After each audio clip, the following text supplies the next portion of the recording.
Johnston has won a huge number of fans with songs such as Small Town and Country Boys. And he has recently released a single with Kaylee Bell, who is the most streamed female country artist in Australasia. And her latest album, I should say, is Silver Linings, because her latest single is Same Songs, which is the song with James. And James is here to talk to me about it. Hello. G'day, how you going?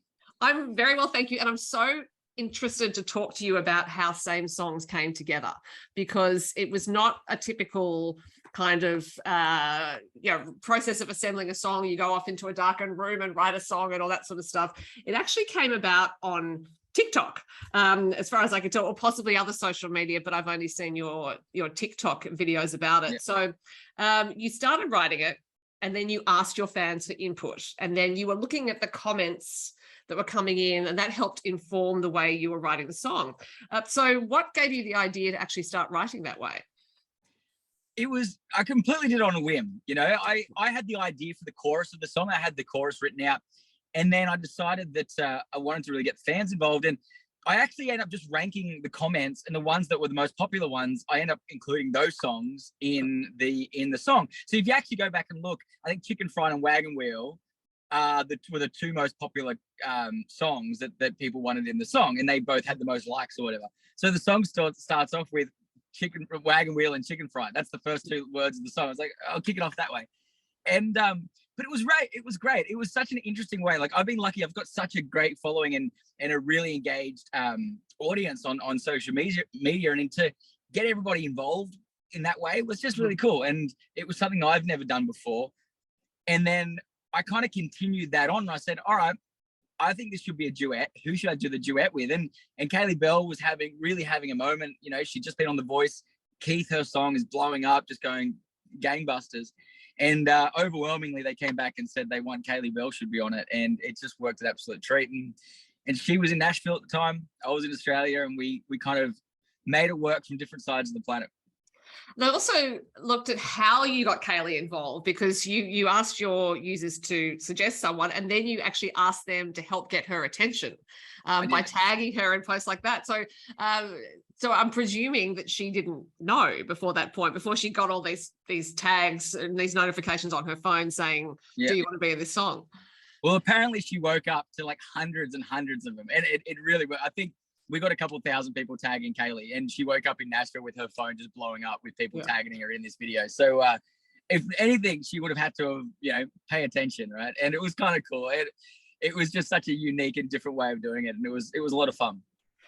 And I'm wondering for you as a songwriter, because you're used to controlling your own world in a way. You write the song, you take it through to release, and this is a way of just completely opening up the process. But it doesn't mean that you're not still controlling it, because you got to decide which lyrics went where. But I'm just really interested in that decision that you made to just say, you know what, I'm going to collaborate with an unknown number of people. So is this something that was just an instinctual decision on your part? Yeah, very much so. It just felt like, honestly, it was just one of those, this is going to be cool. Let's give it a go. And it was, I think there's the beauty of being an independent artist, that we do that stuff all the time. Like I literally wake up in the morning, and I've got like a team. I got my manager and I, but I'll wake up in the morning and say, I've got this idea. And he's like, let's do it. Let's give it a go. And there's no filter. Like, so often, like, from the video clip for Raise Like That, where I decided that I'd get everybody involved and made the video clip out of people's TikToks. I woke up one morning and said, that'd be a cool idea. Let's post it and see if people do it. And we had 3,000 people do it. I was like, well, that's cool. Let's do that.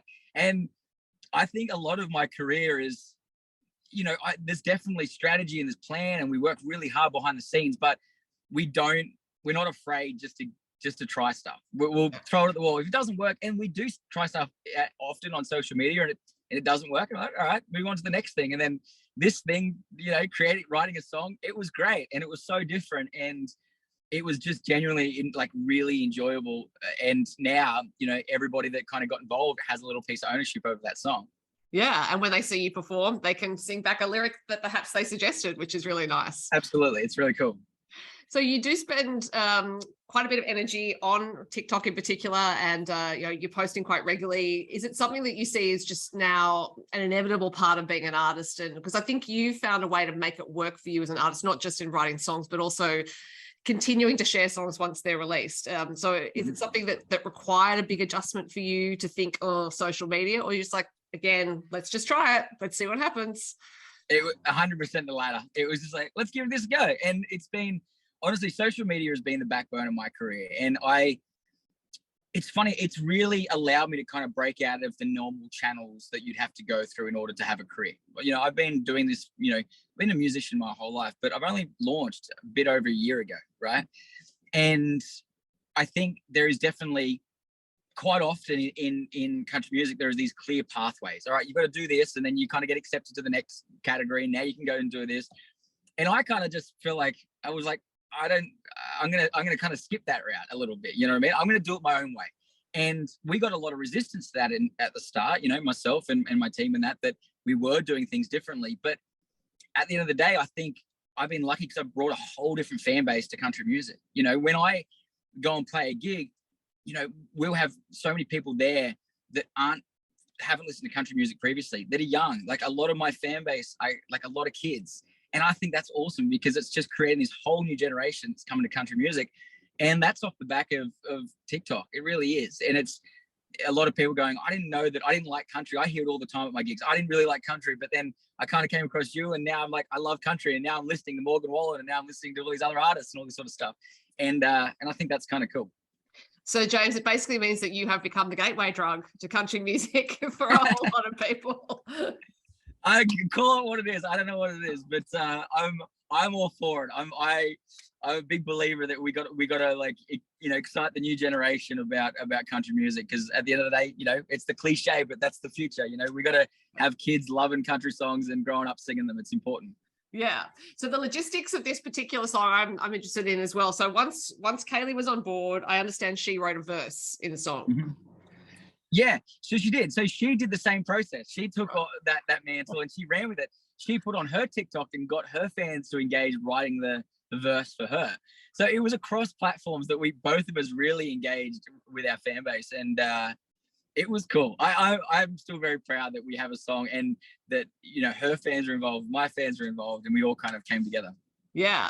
And then recording it, because she was in Nashville at the time and you're in Australia. So I'm imagining you recorded your vocals first and then she came in. Yeah. So it was a collaborative effort it was produced in Nashville, and then it was worked on in Sydney, and I recorded my vocals in Sydney with a guy called Liam Quinn. And then she was over in Nashville at the time. So she went into my producer studio in Nashville, a guy called Johnston once, and recorded her vocals. So it was this big collaboration from all over the world. It's pretty cool. At any stage were you like talking to each other on Zoom or something similar, just like, hey, we're making a song together? Yeah, so this is like what's crazy, even to the point where when we were recording vocals, she actually had her headphones, and this is like what I love about, you know, modern technology and the internet, that she was recording her vocals in the studio, and I was in my studio talking to her through her headphones in the studio. It was like she was in the vocal booth next to me. And it felt completely seamless, and it was actually a really easy process. And I suppose it does open up all sorts of ideas about what collaboration may mean in the future for you with any artist. Now that you've done this, it could take all sorts of forms. Some that don't even exist yet. I can't even imagine the extent of it. Yeah, it's cool, and I think back on like the TikTok thing or anything, we are now global artists. Like it or not, every single artist that puts music on Spotify is a global artist, right? And at the end of the day, you will have this kind of bubble that ends up happening because if I'm from Australia, I'll inherently get Australian fans, and that'll grow. But there is still people from all over the world. Like if I'm working on a song at the moment, and I'm kind of putting some stuff up on TikTok, and you know, most of that audience that's listening to it is not from Australia. It's my biggest listening audience for this new song is from Sweden, Denmark, and the UK. And this is what's great at the moment, because I have no control over that. I have no control where it's going to go in the world. You know, like for instance, my first single became the #1 line dancing song in the Philippines and in the UK. That doesn't make any sense to me. That's just crazy, right? But this is what's so good at the moment, that we live in this era that there is no more boundaries anymore. You know, music is so free. It can be accessed by anyone around the world. And I think it's a great thing. I was just laughing as you were talking about the #1 line dancing song, not because I think it's funny as in haha, but just in amazement that, yes, the music can travel that way and end up becoming that for other people who don't know you, who aren't in the same time zone, and If you found it. If you want to have a laugh, type in "raised like that" line dance, and there is hundreds of videos from all around the world.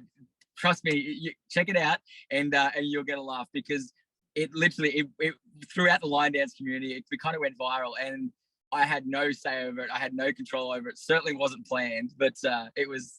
There you go. That's the way it goes. So in looking at those sorts of stats, Scandinavian listeners, UK, Philippines, do you start to think, well, maybe I should be getting myself on a plane, or is that's a longer term plan?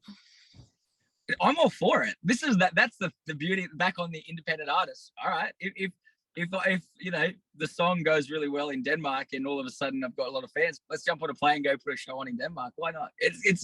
I think you've got to enjoy that process. It's kind of it's the uncertainty of being a musician in the first place is a very uncertain career path, right? I think you've got to embrace the uncertainty and kind of go with the flow of it a little bit, because it's kind of the beauty of this industry. Well, and also having established those social media profiles as you have, you've got the perfect way of letting people know that you're coming to Denmark. Exactly right. Yeah. So you never know what's going to happen. It's good fun. So the song, the song itself, Same Songs, I think speaks to the community around music, because it is about listening. We're all listening to the same songs as we grow up. Yeah. So for you, what were those songs as you were growing up that you shared with friends or comrades? So I grew up with a lot of 90s country. So Garth Brooks was huge in our household. But it's interesting. So it kind of started with Dad loving like Willie Nelson, Waylon Jennings, like the Highwaymen. A lot of that was played on the cassettes in the Land Cruiser or in the tractor, when we were traveling. So I grew up with a lot of that. But then it was also a lot of 90s country. Lee Kernaghan was the soundtrack at the end of the day. He was the soundtrack to a lot of my upbringing. He really was. But also Garth Brooks, Alan Jackson, like a lot of American country, if I'm honest. But it was, like that's just kind of what I grew up with. But it was always country. My folks were big country listeners. Every once in a while, a little bit of something outside would sneak in. It's funny, when I was I think 6 years old, I asked my mum to buy my first album, and I got 3 albums, and we bought it from Sanity, and one was Garth Brooks, the other one was Harry Connick Jr., and the other one was the best of Elvis Presley. So as much as we had a lot of country, there was still some other influences that came in as well. Yeah, and I can certainly hear those sorts of influences in your singing as well. And Harry Connick's a great entertainer. Elvis Presley's a great entertainer. So you were trained from a young age, in other words, to be an entertainer. It's funny that you mentioned that. I've always been really attracted to the idea of being an entertainer. There's one thing, there's a great singer and there's a great songwriter and all the things, but I've always, at the pinnacle for me was Garth Brooks as an entertainer. You go to a Garth Brooks show, and at the moment he's blowing up my Facebook. He's playing in Crook Park over in Ireland, but he's just one of the best entertainers in the world. And I actually remember I went to an Adam Brand concert, and Adam Brand got out a bottle of bubbly and he walked around to every table and he filled up all the champagne glasses. And I think I would only been about 8 years old at the time. And I snuck in, I was sneaking in the back. I don't know if I was even supposed to be there. And I just remember just watching him in awe, just thinking, that's a great entertainer. I want to be an entertainer one day. And that's something that's always kind of held true. Right. And Adam is absolutely a great entertainer. Now, I should say you are in the car at the moment because you've been doing some CMC related business. So you are coming up to performing at your very first CMC. How are you feeling about that? This is one of those dots on the map I've been thinking about this for so many years. I honestly have. About 6 years ago, I was sitting there at the back, and I remember I kind of made a bit of a deal to myself, and I was like, I'm going to do whatever it takes. This is when I was really like, I'm loving country. I want to do country. And I was sitting there watching Brothers Osborne, and I remember telling myself, I said, I'm going to do whatever it takes to get on that stage one day. I don't know when it's going to happen, but I want to get on that stage one day. And that's happening this week. And it's this real full circle moment, and it's really exciting because a lot of my idols, who are the people that I saw up on that stage. Yeah. And even from the moment I released Raised Like That, it's been the dot on the map that I've just been looking forward to. And yeah, it's exciting. And I've been working hard behind the scenes. I'm doing a whole new show.